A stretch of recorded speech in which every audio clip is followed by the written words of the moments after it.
6페이지에 확인 문제를 풀겠습니다. 우리가 신약 시대를 볼 때 신약의 역사적인 배경과 지리를 공부를 했었어요. 역사적인 배경은 헬라 문화의 옷을 입고 로마라는 모자를 쓴 채 방랑하는 유대 민족이라고 했고요. 신약의 역사적인 배경에는 정치적 상황, 사회적 상황, 문화 사상적 상황, 영적 상황 이렇게 네 가지가 있는데, 정치적 상황은 대제국인 로마의 통치 아래 있으면서 어느 정도 자치권을 갖고 있는 그런 나라로 있었던 정치적 상황에 대해서 얘기했고요. 사회적 상황은 정복당한 지역으로서 복잡한 인적 구성을 가진 그런 혼란한 사회였다. 로마 권력층하고 기득권층, 그 다음에 독립 세력 간의 정치적 갈등, 부유층과 가난한 계층 간의 갈등, 종교 기득권 세력과 비판 세력 간의 갈등, 본토 유대인과 할레파 유대인의 갈등, 이런 것들이 있다고 그랬고요. 문화 사상적 상황에서는 전통주의인 유대주의가 헬라 사상에 의해서 위협받고 있는 그런 상황이라고 했습니다. 마지막으로 영적인 상황은 종교적 형식주의가 굳어져 가는 가운데서 영적인 갈망, 메시아 대망을 꿈꾸는 그런 시대였다라고 말씀을 드렸어요. 자, 우리 6페이지 확인. 역사적 배경 한번 볼까요? 무슨 문화의 옷을 입고? 헬라 문화의 옷을 입고, 무슨 뭐뭐라는 모자를 쓴 채? 로마라는 모자를 쓴 채 방랑하는 누구? 유대 민족. 헬라 문화의 옷을 입고 로마라는 모자를 쓴 채 방랑하는 유대 민족. 이게 신약의 배경이란 말입니다. 자, 정치적으로는 로마의 식민지 아래에 있고요. 또 그것으로 인해서 사회적인 갈등도 있고, 그러면서 사상적으로는 헬라 문화의 영향을 받고, 그러는 가운데 유대인으로서 살아가는데 종교적인 형식주의에 빠져 있고, 그런 모습들입니다. 자, 서로 연결해 봅시다. 정치적 상황은 뭐라고 했죠? 제가 대제국인 로마의 통치하에 어느 정도 자치권을 유지하고 있었다. 자, 사회적 상황은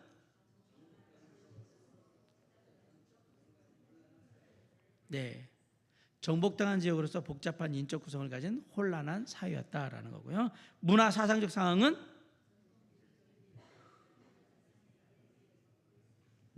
전통적인 유대주의가 헬라 사상에 의해 위협받고 있었다. 영적 상황은 종교적 형식주의가 굳어져가는 한편 영적 갈망은 커져가고 있었다라는 사실입니다. 자, 지도가 8페이지로 되어 있는데 7페이지가 맞습니다.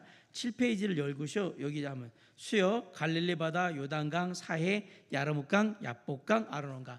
뒤에 지도가 떠 있죠. 우리가 딱 볼 때 그냥 이스라엘 지도는 갈릴리 바다부터 쭉 내려오는 요단강, 그 다음에 사해, 그 다음에 갈릴리 바다 바로 밑에 야르묵강, 그 다음에 요단강, 갈릴리 바다와 그 다음에 사해 중간에 야복강, 그 다음에 사해에서 출발하는 아르논강, 이렇게 4개의 강과 2개의 호수로 이스라엘의 지리는 이루어졌다라고 하는 거 알고, 하나 더 호수로 한다면 갈릴리 바다 위에 메롬 또는 훌라라고 부르는 호수가 하나 조그만 게 더 있어요. 여러분 지도에도 있죠. 훌다라고도 합니다. 거기가 있습니다. 그 쭉 올라가면 거기가 헐몬산, 다메섹 가는 그쪽이에요. 수리아 영토라는.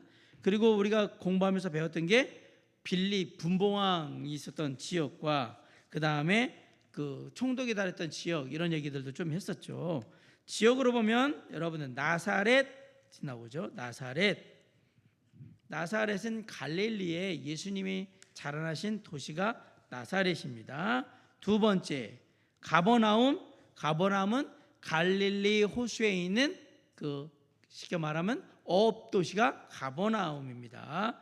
가버나움이 대부분의 유대에서 나타난 쿠데타, 로마를 향해서 나오는 그런 쿠데타들을 많이 이쪽에서 날 때 가버나움이 그 중심지라고 생각하면 좀 되겠습니다.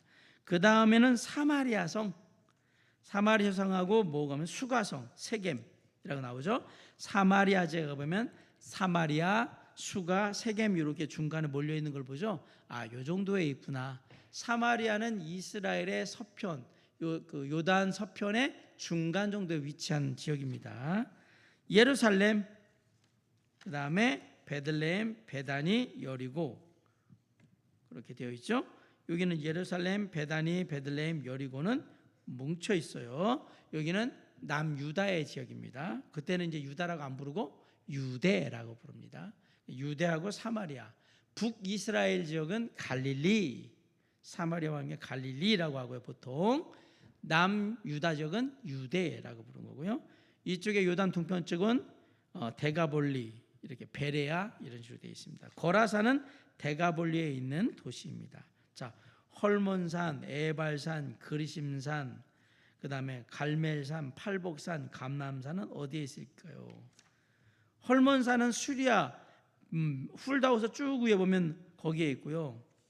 그 다음에 에발산, 그리심산은 사마리아의 세겜성이 있는 그쪽에 있다고 생각하면 돼요. 에발산, 그리심산은 산이 맞보고 있습니다.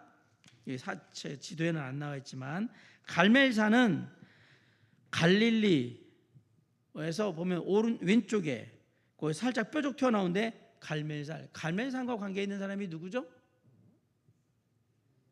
엘리야입니다. 선지자 엘리야입니다. 엘리야 선지자가 바알 선지자 450명하고 싸웠던 데가 갈멜산이죠. 그 다음에 팔복산은 어디예요? 감람산은 어디 있을까요? 감람산은 예루살렘 바로 옆에 있죠. 예. 팔복산도 거기 가까이에 있습니다. 그냥 찾은 네? 예. 죄송합니다. 그 감람산은 예루살렘 옆에 있고요. 팔복산은 예수님께서 팔복을 강행했던 팔복산은 저기에 갈릴리 바다에 있는 산입니다. 네. 시온산, 제가 착각했습니다. 시온산은 이쪽에 밑에 남유대 쪽에 있고요. 우리가 말씀하신 팔복산 위에.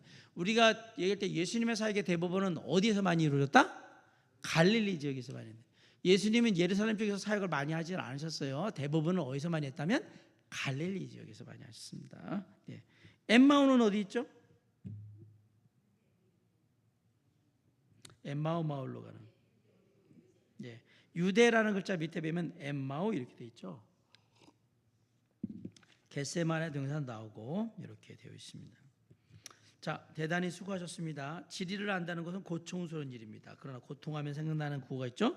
No pain, no gain. 고통이 없으면 얻는 것도 없습니다. 자, 이제 신약의 구조로 갑니다. 3편. 미션이라는 영화를 본 두 청년이 어느 장면에 큰 감동을 받았는지 서로 이야기를 했습니다. A라는 청년은 첫 장면인 이구아수 폭포가 쏟아내리는 장면에 감동을 받았다고 했습니다. 미션 그런데 미션이라는 영화를 한 번도 안 보신 분들이 있다면, 이거 참 또 나이 드신 분들은 찾기 힘들겠네요. 인터넷에서 한번 나중에 자녀들 오면 영화 미션을 한번 찾아서 한번 하든지, TV에 이게 있을지 모르겠네요. 뭐 우리가 말하는 케이블 TV에 넘어 KT나 티브로드 이런 데 있는지 모르겠지만 한 번은 보셔야 돼요. 저는 2번을 봤거든요. 그러니까 이게는 뭐 캐톨릭에 있는 예수의 신부의 얘기이긴 한데, 영혼을 향한 사랑, 거기에 대한 어떤 그 하나님을 믿는 사람으로서의 어떤 책임감, 뭐 이런 것들을 이렇게 볼 수 있는 순교하는 영화잖아요. 한번 보시면 돼요. 이구아수 폭포가 막 쏟아내리는 장면. 그 청년은 신앙이 없기 때문에 그럴 수밖에 없어요. 그 청년이 볼 때는 이구아수 폭포가 막 내리는, 야, 장관이다, 폭포가 쏟아내리고 이렇게 생각했던 거죠.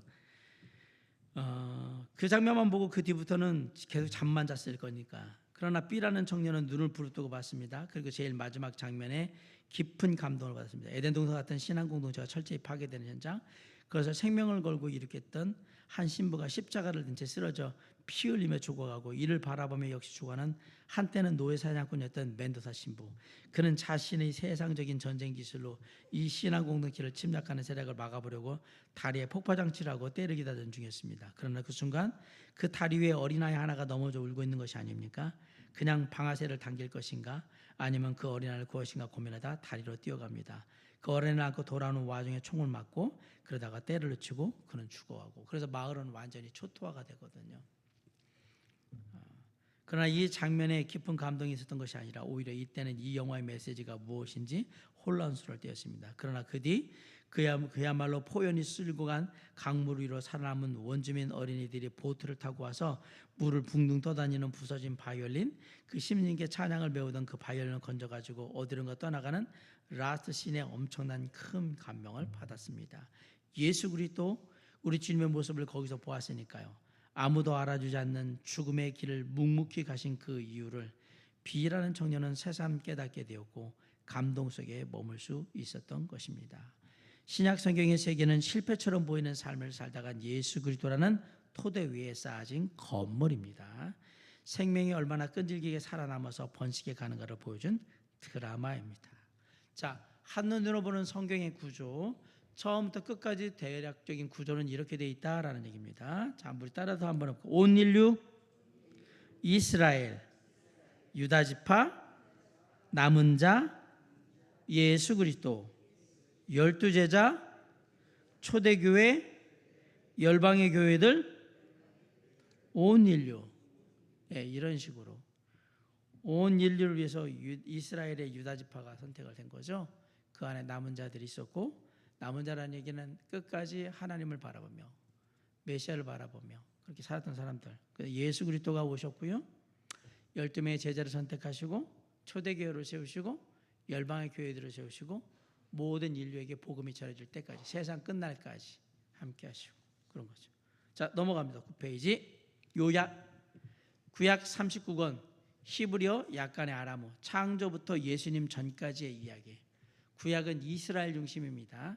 신약은 27권이고요. 헬라어와 약간의 아람어를 썼어요. 예수님으로부터 인류의 종말까지의 이야기예요. 예수님부터 인류의 종말까지.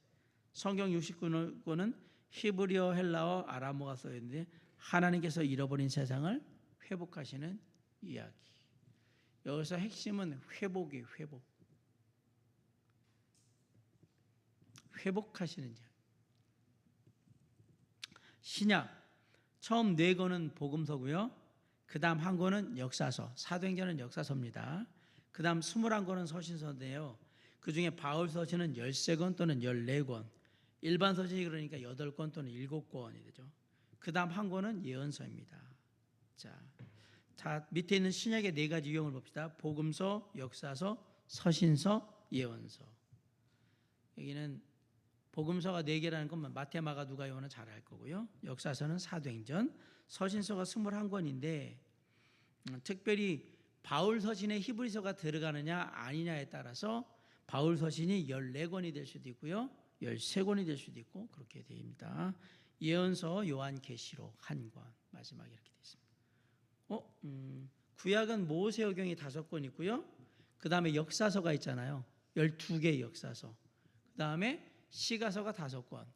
그 다음에 예언서가 17권이죠. 근데 그 예언서의 5권은 대선지서고요, 대예언서. 그 다음에 12권은 소선지서. 이렇게 돼서 5, 12, 5, 5, 12 이렇게 되어 있는 게 구약이라면, 얘는 4, 1, 21, 1 이렇게 되어 있습니다. 근데 좀 더 안에 보면 13권이냐 14권이냐에 따라 8권이냐 7권이냐가 결정이 됩니다. 하나씩 보면 복음서에는 마태, 마가, 누가, 요한복음이 있는데 마태, 마가, 누가를 뭐라고 하냐면 공관복음이라고 합니다. 공관복음은 공통의 관점에서 본 복음서다 얘기예요. 아시겠지만 마태, 마가, 누가하고 좀 다른 건 요한복음은 시작부터 태초에 그 하나님이 계시니라 그러면서 다르단 말이에요. 그래서 마태, 마가, 누가는 동일한 시각에서 완벽하지 않지만 비슷한 시각에서 시간에 따라서 역사적인 기록들을 하고 있는 반면에 요한복음은 아예 하나님으로부터 기원이 나오거든요. 그래서 아예 기원이 달라요. 그래서 세 개는 공관복음이라고 얘기합니다. 사도행전은 역사서입니다. 사도행전 바로 앞에 책이 어떤 책일까요? 사도행전 누가 썼죠? 제가 얘기했는데 지금 사도행전 누가 썼죠? 네, 누가가 썼어요. 사도행전 누가가 썼어요. 누가가. 사도행전 쓰기 전에 누가가 쓴 책은 누가복음인가요? 대답을 다 해줬는데 누가복음은 누가가 썼죠? 사도행전 바로 앞책이 누가복음인데 누가복음을 읽고 사도행전을 읽으면 흐름이 보여요. 참고로 여러분들이 사도행전을 볼 때는 누가복음의 마지막 상황을 보시면 돼요. 예수님이 부활승천할 때 그때 얘기하고 사도행전 딱 올라오면 딱 맞게 돼 있어요. 왜? 쓴 사람이 똑같은 사람이기 때문에. 사도행전은 누가가 썼습니다. 사도행전 바울이 안 썼습니다. 누가가 썼습니다. 서신서는 바울 서신이 13권 또는 14권인데요. 교회에게 쓴 것이고 개인에게 쓴 게 따로 있어요. 로마서, 고린도전후서, 갈라디아서, 에베소, 빌립보, 골로새, 데살로니가 전서, 만약에 히브리서까지 하면 이게 교회라고 하겠는데 히브리 사람 민족인한테 쓴 거거든요. 히브리서에 대한 얘기는 되게 많아요. 그러나 전통적인 견해는 바울이 맞을 거라고 얘기해요. 왜? 율법에 대해서 이렇게 박학다식한 사람은 바울밖에 없을 거예요. 이걸 쓸만한 사람이. 그 당시에 제자들 중에 뭐 누구는 우리가 잘 아는 저기 있죠? 바돌로메, 나다나엘 그쪽이 아닐까라고 얘기하는데 히브리서 나와 있는 율법과 하나님의 은혜 그 모든 것들을 풀어가는 그 능력들은 저 개인적으로는 바울이 쓴 게 맞다고 봐요. 나중에 기회가 된다면 제가 왜 히브리서가 바울과 연관이 있어서 바울이 썼다고 얘기하는지 그 증거들을 하나하나 다른 바울 서신들과 함께 이렇게 해서 히브리서의 저자 왜 이게 바울의 것이 맞을까라는 얘기를 드릴게요. 물론 사람들은 바울이 쓰는 일반적인 그 인사법이 있어요. 처음 끝날 때 그렇게 안 썼다. 안 썼으니까 바울 게 아니다라고 얘기하는데 중간에 쓰는 내용이나 어투를 보면 바울이 썼다라고 말씀하는 것들이 되게 많고요. 아울러 히브리서는 교회나 사람한테 쓴 게 아니에요. 민족에게 쓴 거예요. 히브리인들한테 쓴 거란 말이에요. 그래서 약간은 구조가 달라요. 그런 부분에서 보면 충분히 그럴 수 있다라고 생각을 합니다. 자, 그리고 개인에게 쓴 것들이 있는데 디모데전서, 후서, 디도서, 빌레몬서 이렇게 되어 있습니다. 그 중에서 우리가 잘 아는 에베소, 빌립보서, 골로새서, 빌레몬서를 뭐라고 하냐면 옥중서신이라고 합니다. 감옥에 갇혀 있을 때 썼던 얘기입니다. 로마 감옥에 갇혀 있을 때 썼던 서신은 그래서 저도 그 시험 볼 때 이거 나오거든요. 바울의 옥중서신을 쓰세요. 그러면 애골빌빌 이렇게 썼던. 애가 골골하고 빌빌거린다. 그래서 애골빌빌. 이거 써야 돼요. 이거 퀴즈에 나오거든요. 신학교 때 다. 에베소서, 골로새서, 빌립보서, 빌레몬서 이거는 옥중서신이에요. 그 중에 디모데, 디도 이거는 목회서신이라고 해요. 디모데는 목회자예요. 디도도 목회자로 봅니다. 그래서 디모데서와 디도서는 목회서신. 그리고 그 내용 자체가 목회자. 그러니까 쉽게 말하면 감독, 그 다음에 뭐 목사한테 하는 얘기들이 많아. 여기 보면 막 집사의 직분도 나오고 막 그러잖아요. 직분자에 대한 얘기가 나오기 때문에 이건 목회서신 이렇게 얘기를 합니다. 예, 그렇게 보시면 되겠고요. 그 다음에 일반 서신에 이제 히브리에서 뺀다면 야고보서. 야고보서는 누가 썼을까요? 야고보서는 야고보가 썼으니까 야고보서예요. 베드로전서는 누가 썼을까요? 베드로가 썼을까? 베드로전서. 요한 1, 2, 3서는 요한이 쓴 거예요. 유다서는요? 유다서는 가룟 유다가 썼나? 아니에요. 유다가 쓴 겁니다. 그럼 요한계시록은 누가 썼습니까? 요한이 썼으니까 내가 쓴 계시록이라고 딱 해놓잖아요. 요한계시록. 예, 이렇게 되어 있습니다. 자, 이건 네 가지 유형의 복음서, 역사서, 서신서, 예언서 이렇게 되어 있다는 거. 연대와 저자로 살펴본 신약, 이건 참고자료로 제가 다시 넣는 거거든요.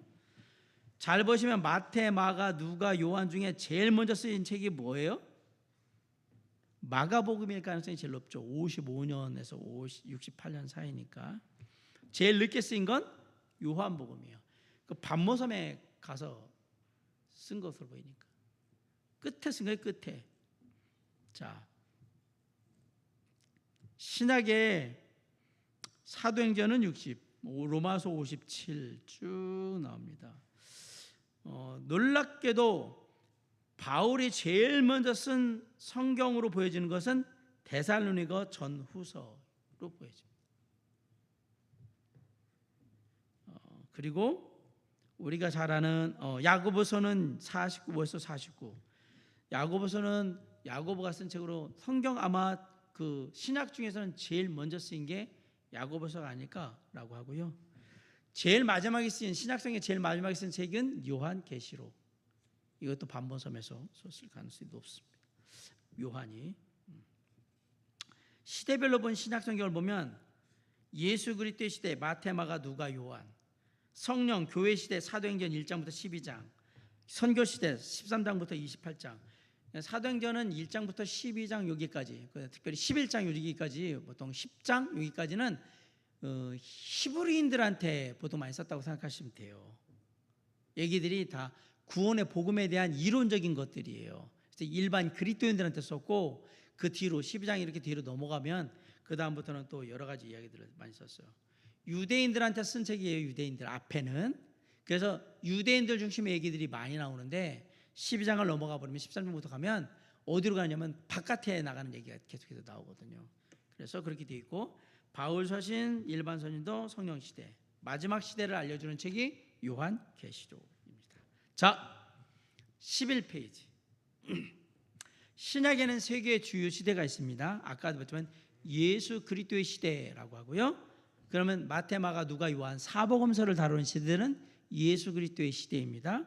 성령의 시대는 두 개로 나뉘는데 교회 시대와 선교 시대. 성령의 시대 1, 교회 시대 2는 선교 시대 이렇게 얘기해요. 교회 시대는 우리가 사도행전 2장에 오순절 성령 강림해 가지고 막 그 예루살렘 교회와 몇몇 교회들이 막 활동하는 때라고 생각하시면 되고요. 선교의 시대는 열방의 교회들이, 각처의 교회들이 이제 사역을 막 해가는 때, 그리고 바깥에 나가가지고 막 복음을 전하면서 이방인들이 구원받고 그 사역이 이루어지는 때, 이렇게 나뉘어지는 겁니다. 자, 1. 예수 그리스도의 시대. 자, 예수 그리스도의 탄생과 성장은 인간으로 오신 하나님께서 인간들과 똑같은 삶을 살아가던 시기였으며, 공생의 3년 반은 병들고 귀신 들리고 가난한 자들에게 회복을 선포하던 시간이었다. 십자가의 죽으심과 부활은 인간을 고통스럽게 만드는 죄와 죽음의 권세를 깨뜨린 사건이었다. 이 성령시대 1, 교회시대, 예수 그리스도의 승천 이후에 오순절을 맞아 성령이 강림하고 교회가 탄생했다.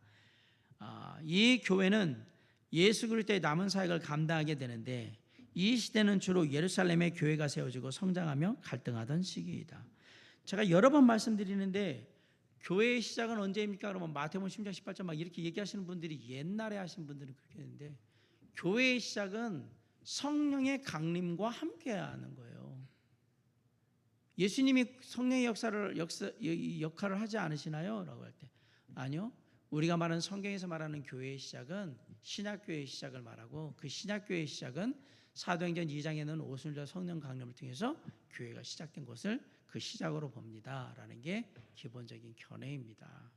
그래서 마태복음 16장에 나와 있는 얘기가, 내가 이 교회를, 이 반석의 교회를 세우겠다는 얘기는 교회의 태동에 대한 예언, 약속, 이렇게 보시면 됩니다.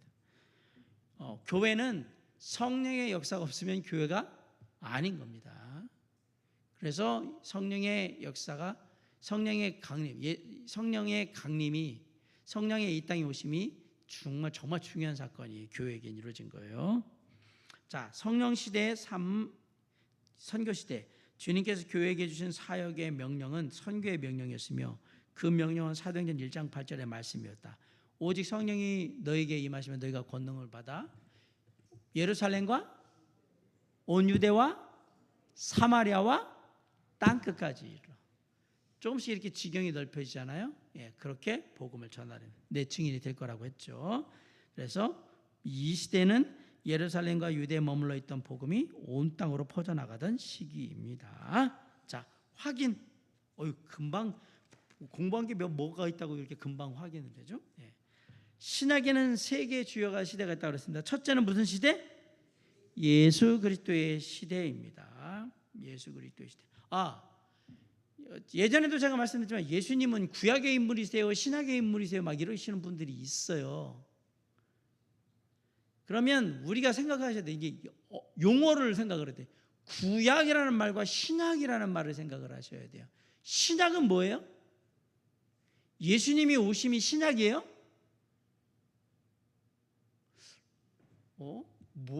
새 언약이 뭐냔 말이에요. 옛 언약은 뭐고, 구약은 옛날 약속이란 얘기고, 신약은 새로운 약속이란 얘기인데, 구약과 신약을 나누는 기준이 뭐냐 말이에요. 뭐 우리는 마태복음부터는 신약, 그 전에는 구약. 아니 그걸 왜 그렇게 나눴냔 말이에요. 우리가 아까 제가 뭐라고 그랬죠? 교회의 시작은 뭐와 관련이 있다고 그랬습니까? 성령의 강림 거예요. 예수님이 말씀하신 새로운 언약, 하나님의 언약은 뭐냐면 보혜사 성령이 이 땅에 오시는 거예요. 그리고 우리와 어떻게 한다? 영원히 함께 하신다. 그러면 예수님은 신약의 인물이 아니에요. 무슨 얘기냐면 구약과 솔직히 뭐 예수님을 구약의 인물이냐 신약의 인물이냐 그렇게 구분하는 것 자체가 의미가 없어요. 왜냐하면 예수님은 처음부터 계속 계신 분이니까. 중요한 것은 우리가 신약이라고 얘기할 때 마태, 마가, 누가, 요한복음은 신약이라고 얘기하지 않습니다. 그것은 앞에 있는 것들을 예수 그리스도께서 어떻게 말씀하시는지를 다 해석해 놓은 거고, 진짜 신약의 시작은 그걸 기반으로 해서 사도행전부터 쭉 나가는 거거든요. 그러면서 교회를 세워나가는 거예요. 신약과 제일 중요하게 관련된 건 교회예요, 교회. 그러면 교회와 제일 중요한 건 뭐라고 해서 제가 교회는 뭐가 없으면 교회가 아니라고 그랬잖아요. 성령의 이 땅에 오신 것과 관련이 있어요. 그래서 우리가 이걸 어떻게 말하느냐, 그냥 책으로 말하면 마태복음부터가 신약이지만 언제부터 신약이라고 말할 겁니까? 라고 하면 교회를 생각을 하면 교회의 시작부터가 신약인 거고, 그렇다면 복음서는 신약이 아닌가요? 아니요, 구약과 신약을 통틀어 가지고 그냥 다 놓은 것 같은 느낌이에요. 왜냐하면 과도기에 지나가는, 우리가 침묵시대 같이 메시아 대망이 오는 것들을 다 설명해 주고 있거든요. 예수님이 왜 이 땅에 오셔야 되는가. 그러니까 예수님이 하늘의 보좌를 부리고 이 땅에 오시는 게 약속이냐, 메시아의 대망이 이스라엘 사람들한테는 그게 우리한테는 그게 약속이 아니고 다시 오실 예수님이 약속이에요. 메시아가 예수님이 이 땅에 오시는 게 우리의 약속이 아니라 예수님이 다시 온다는 게 우리의 약속이거든요. 그게 누구의 입장에서 바라보느냐에 따라서 다 다를 수 있어요. 그 다음에 뭘 기준으로 바라보겠냐에 따라서 신약의 시작이 다 다를 수 있고, 대부분의 경우 우리가 신약이라고 할 때는 성령의 역사가 있는 것들부터 시작이라고 생각하시면 됩니다. 그렇게 보는 것이 가장 성경을 쉽게 해석할 수 있는 방법이라고 보여지고요. 그런 부분에서 예수 그리스도의 생애와 사역은 아주 중요한 역할을 해요. 왜냐하면 예수님은 성령을 대신해서 이 땅에 우리와 함께 했던 살아계신 하나님이었거든요. 지금도 함께 하시지만, 하늘의 보좌에서 우편에서 함께 하시지만, 그리고 대신해서 당신을 대신해서 성령을 이 땅에 보내신 분, 그 하나님이 맞고요. 그리고 이스라엘 백성들한테는 뭐예요? 메시아 대망에 기다리던 메시아가 예수 그리스도거든요. 그리고 예수님이 이 땅에 오신 것의 가장 중요한 것은 대속이라는 구원의 사역을 이루어 주신 거거든요. 그러면 예수님 이전에는 구원받지 못했느냐? 아니요. 하나님을 믿음으로라고 할 때 그 믿음의 방법들이, 하나님을 믿는 모습들이 달랐을 뿐이지 하나님을 믿는 건 달라지는 게 없어요. 다만 놀랍게도 그 하나님이 인간의 몸을 입고 이 땅에 오셨다라는 것은 그 사랑이 얼마나 큰지, 그리고 그분이 우리를 얼마나 사랑하시는지 그것을 직접 보여주셨다는 데 놀라운 일이 있는 거예요.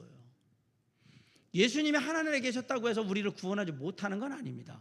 그런데 그분이 이 땅에 오셨다는 얘기는 우리를 정말 사랑하셔서, 우리 인간이 죄악 가운데 어리석고 추악하고 그래서 하나님을 찾는데 소홀한 것을 아시니까 그것을 깨우치기 위해서, 그런 우리를 깨우치기 위해서 직접 오셨다는 데 큰 의미가 있고요.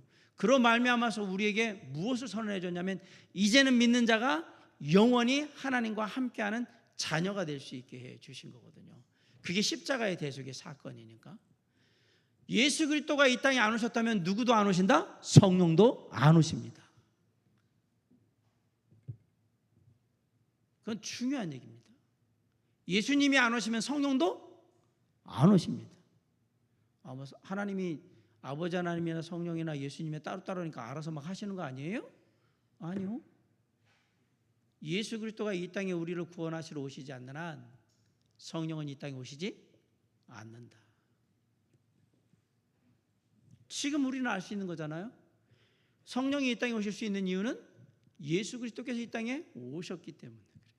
우리를 구원하시고 또 우리의 삶을 맡기셨기 때문에 그런 거예요. 그것이 놀랍게도 우리가 말하는 성령 시대라고 해서 초대교회 시대, 그다음에 선교회 시대를 이끌어가는 그 모습인 거예요. 그래서 그거에서 하고 못하고 나눠놨던 겁니다. 자, 예수 그리스도의 시대. 두 번째, 성령 시대, 교회 시대. 세 번째, 성령의 시대, 선교 시대. 이렇게 나눴습니다. 교회 시대, 선교 시대 이렇게 나눴던 겁니다. 각 시대에 대한 설명을 보고 알맞은 시대를 써놓읍시다. 예수 그리스도의 시대, 예수 그리스도의 탄생과 성장, 공생의 3년, 십자가의 죽으심과 부활이 되어 있습니다. 성령 시대, 교회 시대는 성령 강림, 교회 탄생, 예루살렘, 성장과 갈등.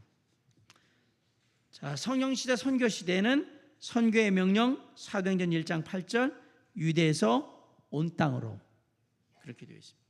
자, 각 시대의 주 인물을 주인공을 아래 보기에 찾아봅시다. 베드로, 삭개오, 침례 요한, 나사렛 예수, 헤롯 왕, 바울, 야고보가 나오네. 예수 그리스도의 시대에 해당하는 사람들은 누굴까요?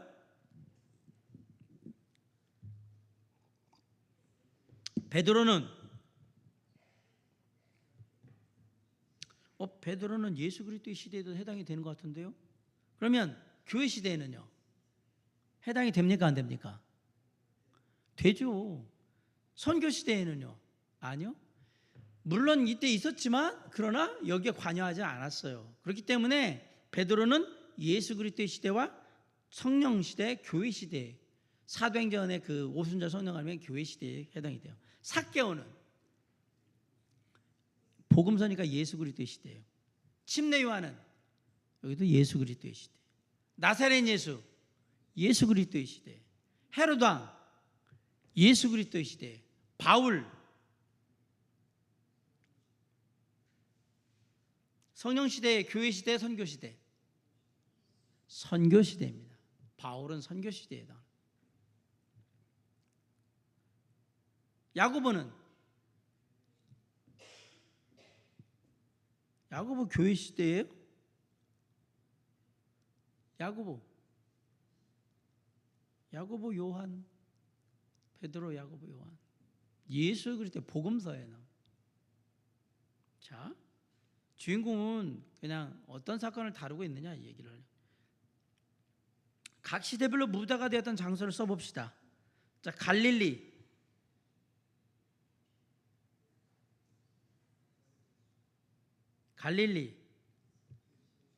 예수 그리스도의 시대. 골고다, 예수 그리스도의 시대. 팔레스타인,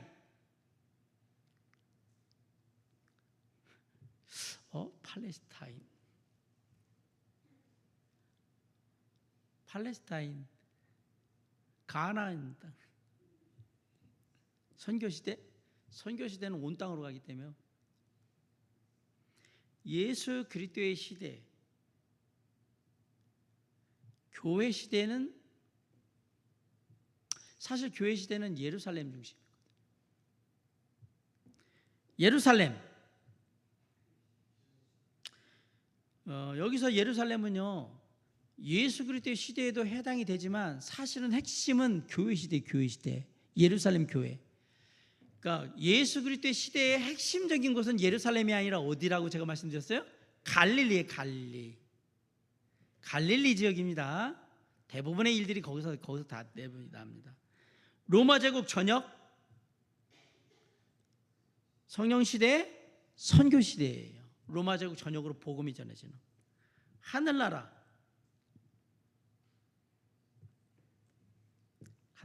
어디에서 해당할까?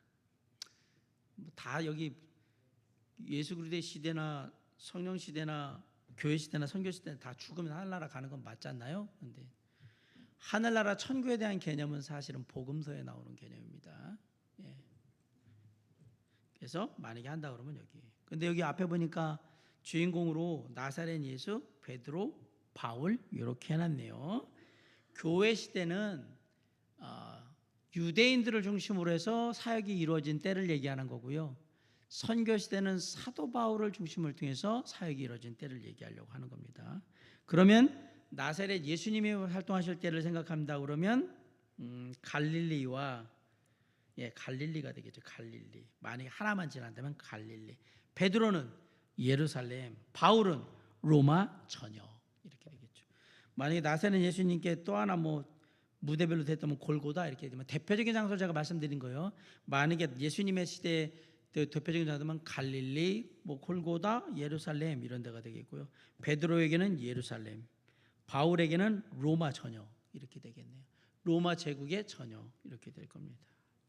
자, 개념상으로 그렇게만 알고 계시면 돼요. 사복음서는 예수 그리스도에 대해서 얘기하고 있는 많은 사건들이 나오고, 사도행전 1장부터 12장까지는 베드로가 유대의 그리스도인들을 중심으로 해서 하는 사역에 대한 얘기들을 하고요. 13장부터 뒤로 가서는 28장까지는 바울과 다른 제자들이 계속해서 다른 지역에 복음을 전하는 그러한 내용들로 되어 있다. 그래서 교회 시대, 선교 시대 이렇게 나눠 놓은 것이다 하고 이해하시면 돼요. 이게 맞냐 틀리냐 이게 아니라 그냥 편의상 그렇게 나누겠습니다 라고 얘기한 거예요. 그래서 우리가 나중에 배우게 될 때 여기 교회 시대의 얘기는 사도행전을 배울 거고요. 그 다음에 이제 선교 시대 가면 로마서부터 쭉 책들을 배우게 되고 서신서를 배우게 될 거거든요. 그러면 계시록까지 그렇게 될 겁니다. 수고하셨습니다. 그리고 축하합니다. 지금 이 글을 우연히 읽는 것이 아닌 분들은 대단히 만족스럽게 잘 하고 계신 것입니다. 그런 여러분을 존경합니다. 잊지 마십시오. 주님을 사랑하는 마음과 말씀에 대한 당신의 처음 열심을 아부가 아니라 주님 안에서의 진정한 격려입니다. 예, 하나님의 말씀을 향한 그 마음 잃지 마시고 끝까지 함께 공부해 나갈 수 있기를 간절히 바랍니다. 제가 마지막으로 마무리하면서 이 얘기를 한번 드리고 싶어요. 왜 시대를 구분해 가지고 자꾸 보려고 할까요? 하나의 성경은 다 통이긴 통이인데 사실은 뭐 성경을 그렇게 시대로 구분한다는 게 맞을 수도 있고 안 맞을 수도 있고 이런 문제가 있죠. 근데 어떤 흐름들이 있어요. 전환점이나 분기점이 되는 사건들이 있거든요. 쉽게 말하면 예수님이 이 땅에 오시고 예수님이 부활 승천하신 이런 것들이, 그런 것들에 따라서 성경을 쭉 보다 보니까 그런 중요한 흐름이 있더라. 그래서 그냥 시대를 구분한 것 뿐이지 성경에 있는 사건들을 시대로 구분한다고 이게 딱딱딱딱 나눌 수는 아니에요. 그럼에도 불구하고 우리가 이해를 돕기 위해서 시대를 구분한 거니까 그런 것들은 충분히 좀 이해했으면 좋겠고요. 그리고 그렇게 시대를 구분했을 때는 이유가 있어요. 바꿔 얘기하면 중요한 사건을 통해서 뭔가 흐름이 변하고 있다라는 얘기를 하고 있는 거예요. 예수님이 오셨을 당시에는 복음이라는 건 어떤 복음을 말합니까? 예수님이 전한 복음은 무슨 복음이었죠? 내가 십자가에 달려 죽은 것을 믿으면 구원받는다는 복음이었습니까? 뭘 얘기하셨죠, 예수님은? 많이 읽으셨잖아요. 회개하라, 천국이 가까웠느니라. 예수님께서 말씀하신 건 대부분 이스라엘 백성들에게 회개하라고 얘기한 거예요. 그 얘기는 뭐냐면 아버지가 너희들에게 말한 걸 니네가 그렇게 안 지키고 살고 있는 걸 보면서 내가 볼 땐 이건 문제가 크다. 돌이키라는 얘기잖아요. 여호와 하나님, 아버지 하나님이 말씀하신 대로 오직 주님 하나님만 바라보고 아버지 하나님만 바라보고 하나님만 따라 살며 영원토록 그렇게 하나님만 바라보는 그런 삶을 살아라고 얘기를 하는 거예요. 그게 회개하라고 얘기해요. 회개하라는 얘기는 돌이키라는 말하고 좀 달라요. 너희가 지금 잘못을 범하니까 회개를 하라고 얘기했던 거잖아요. 예수님이 전한 복음은 그거였어요. 베드로가 오순절 성령 강림한 후에 전한 복음은 뭐였어요? 핵심이 뭘까요? 여러분 이걸 꼭 생각하셔야 됩니다. 예수님이 전한 복음의 핵심은 회개하라는 얘기였어요. 왜냐하면 이스라엘 백성들이 대부분이었기 때문에. 그럼 베드로도 유대인들한테 보통 전했을 텐데 베드로는 그럼 뭘 많이 말했을까? 가만히 한번 생각을 해보세요. 베드로가 얘기했던 거, 초대의 제자들이 얘기했던 제일 많이 하면 예수가 그리스도다 이 얘기예요. 그분이 우리를 위해서 죽으신 거다. 베드로와 다른 제자들이 많이 얘기했던 건 그 얘기예요. 그러면 사도 바울은 뭘 얘기를 했을까요? 예수 그리스도께서 그분이 메시아 그리스도인데 그분이 죽으셨다가 부활하셨다. 그 지금도 우리와 함께 하시는 분이다 이 얘기를 하려고 하는 거예요. 그게 바울이 얘기하고 싶었던 거예요. 그럼 약간씩 달라요. 보면 시대마다. 그러면 거기에 핵심은 뭡니까? 결국은 하나님에 대한 얘기인데 예수님은 아버지께로 돌아가는 삶을 살아라고 얘기했던 거예요. 당신을 믿는 게 아버지를 믿는 거고 아버지 믿는 게 나는, 물론 두 분이 하나니까요. 하나님께로 돌아가라 라고 얘기를 했던 거고, 돌이켜라 라고 얘기했던 거고, 베드로는 우리에게 그 얘기하신 예수님이 바로 우리가 기다리던 메시아 그리스도다 라고 얘기한 거예요. 그분이 우리를 위해서 죽으셨도다, 그 얘기를 한 거예요. 왜냐하면 유대인들은 뭐만 알면 되니까, 그분이 메시아인 것만 알면 되니까. 그런데 바울은 뭘 얘기하냐면 우리에게 보신 우리의 이 땅의 온 인류의 구원자가 누구란 얘기예요? 예수 그리스도, 그분이 죽으시고 부활하신 하나님이다, 이렇게 얘기를 한 거예요. 약간씩 느낌이 다르게 전해지고 있단 말입니다. 왜 그랬느냐? 대상이 달라서 그래요. 대상이. 그러면 내용이 다르냐? 내용은 똑같은데 대상이 다르니까 강조를 그렇게 했단 말이에요. 강조를. 그거를 시대를 바라보면서 우리가 바라보면, 복음서를 쓴 것과 사도행전의 내용들, 그 다음에 뒤에로 가서 서신서를 썼을 때의 내용들을 조금 더 쉽게 파악할 수 있겠구나라는 사실을 알게 된 겁니다. 그런 어떤 시각들을 가지고 하나님의 말씀을 조금 더 깊이 바라볼 수 있다면 이 수요일 공부가 더 유익하리라고 생각하고요.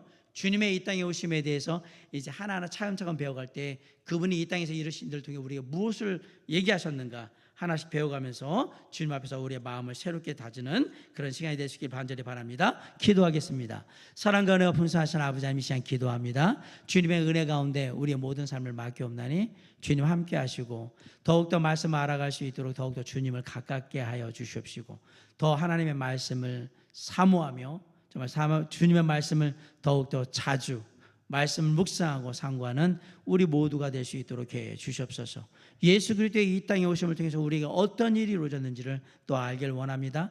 앞으로 진행되는 성경 공부를 통해서 귀한 하나님의 말씀과 그 은혜를 누릴 수 있도록 우리를 이끄시고 주의 말씀 가운데 늘 거할 수 있도록 축복하여 주시옵소서. 남은 3일도 승리할 수 있도록 선하게 인도하시길 간절히 바라오며 예수 그리스도의 이름으로 감사하며 기도를 쌉나이다. 아멘.